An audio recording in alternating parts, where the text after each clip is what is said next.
Back with more money matters, and we'll explore the cost of handling money. In fact, we found out that billions of dollars are spent each year to manage cash transactions alone. We'll speak to an expert to learn more about a more cost-efficient and secure method of cash handling. Now, how much cash is in circulation in Singapore? Well, according to the Monetary Authority of Singapore, some 23 billion Sing dollars last year. One would imagine we're almost cashless, but it doesn't seem that way.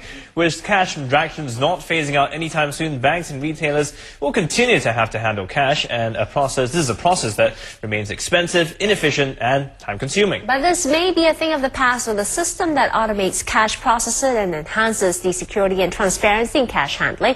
Well, to tell us more about this solution, we spoke to Ricardos Khoury from Wincor Nixdorf, one of the world's leading providers of innovative IT to retailers and banks. And the company has developed the cash automation system that aims to close the cash loop, and we started the interview by asking him to explain just how the current cash cycle works. If you look at the cash in circulation worldwide, in the Eurozone, there's a study from the European Central Bank. It is increasing year on year by 8%. Despite tremendous initiatives globally by central banks, by regulatories to move into an e-money or cashless society, this is not really happening as the way those initiatives are predicting. If we look at the cost, the total cost of handling cash and managing cash worldwide, and this is also a study by McKinsey recently, $300 billion are spent yearly on managing the cash processes. So it's a huge amount of money. Yeah? You see, but I'm a little lost. When you talk about cash process, what are we talking about? Where are the inefficiencies? I mean, the inefficiencies lie in different parts of the process itself. From the moment you moved cash from the cash center up to the moment you move the cash into the bank itself, into the retail outlets, and maybe back to a cash center again.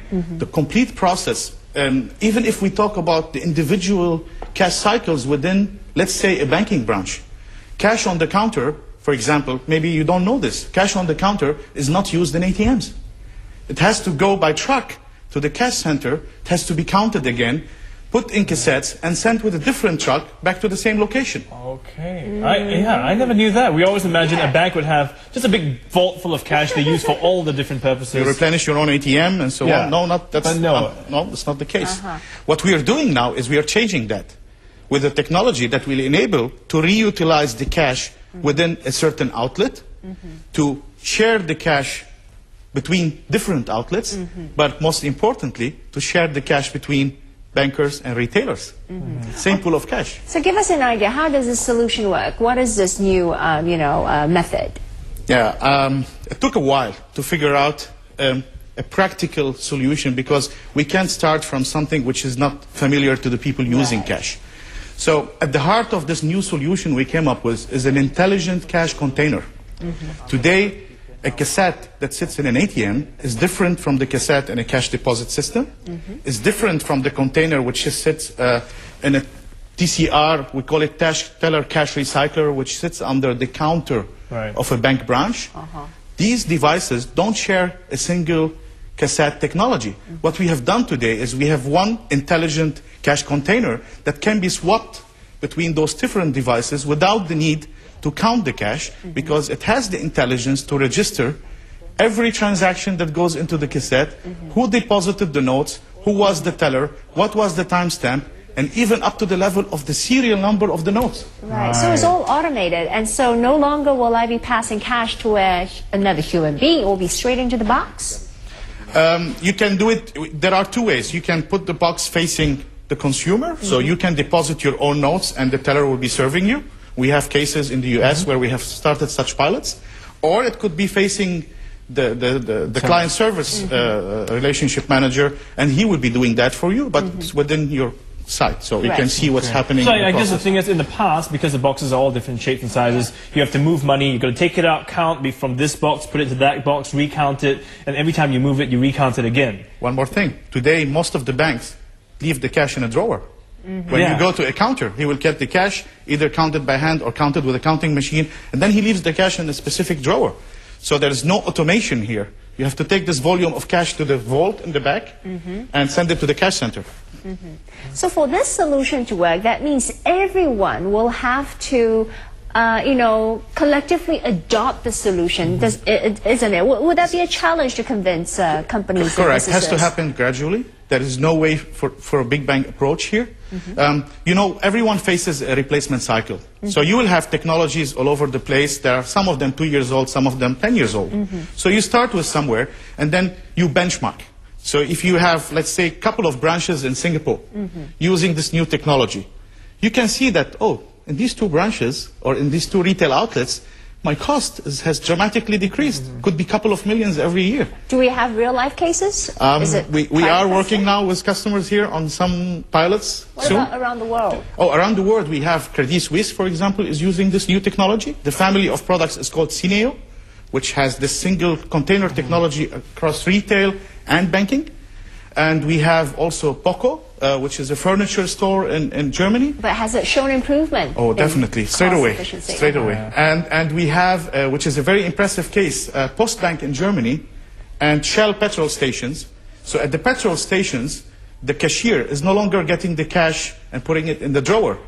They use such technology, and the cash, when it's deposited, it's credited straight away into Shell's account at Postbank. So they can start earning interest promptly. Wow, okay. So you're kind of doing it's halfway between being cashless and with cash. You're kind of doing I don't know how you say it. It's a very good statement, because actually we're trying to improve the process as much as we can. As long cash remains valid, we have to do something about it. Yeah. I mean, why cash is still valid? I'll give you another story. If you stack today the $100 bills, all the $100 bills in the world, there will be 760 times higher than Burj Khalifa in Dubai. Probably people don't know this. Building in the world, right? 760 times taller than Burj Khalifa, and they will pay for it 150 times. Whew. So how can you take all of this out of circulation? It's going to take time. And meanwhile, we have to find ways how we help retailers and how we help bankers address those issues. So we don't see this, because I guess the cost of using cash, I mean, to the consumer, is transparent. We don't think about these things. Cash is convenience. I mean, that's part of why cash is still here. Yeah. If you are in a hurry and if you want to pay for something, I have hundreds of cards. I carry maybe 4 or 5 of them. Problem is, if I'm really in a hurry, I will throw the $10 bill and I will just walk away.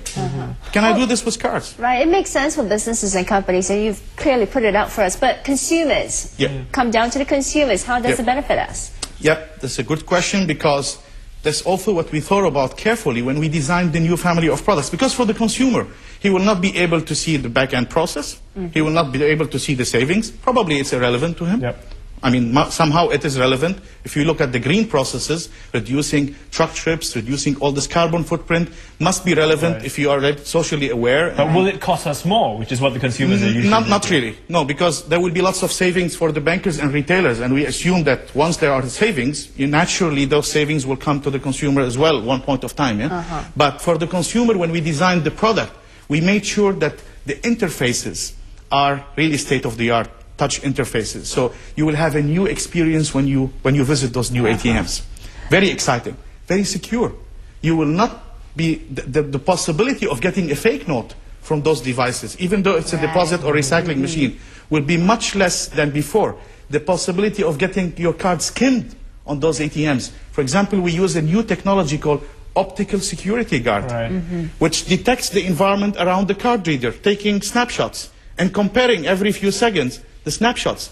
Even a change of a millimeter will be detected. That means there is a fraudulent device in front of the card reader.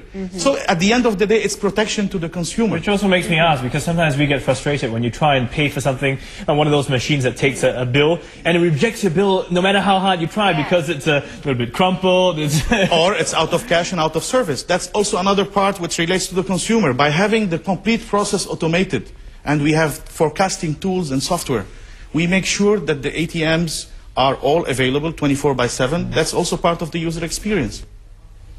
That was Ricardos Khoury from Wincor Nixdorf, one of the world's leading providers of innovative IT to retailers and banks, and speaking to us about a more efficient and secure method of cash handling. I mean, it's quite interesting because we never really think about how our cash is processed. It's got to go back to the bank, it's redistributed, and the fact that I guess, you don't think about the boxes being different sizes. Exactly, so these are things. It really will cut down efficiency and, of cost as well. So if it's good for the business, they save money, then hopefully that translates to the consumers benefiting from that as well. I hope so too, yeah. But you know what's the one place you can always find money? Where? In the dictionary.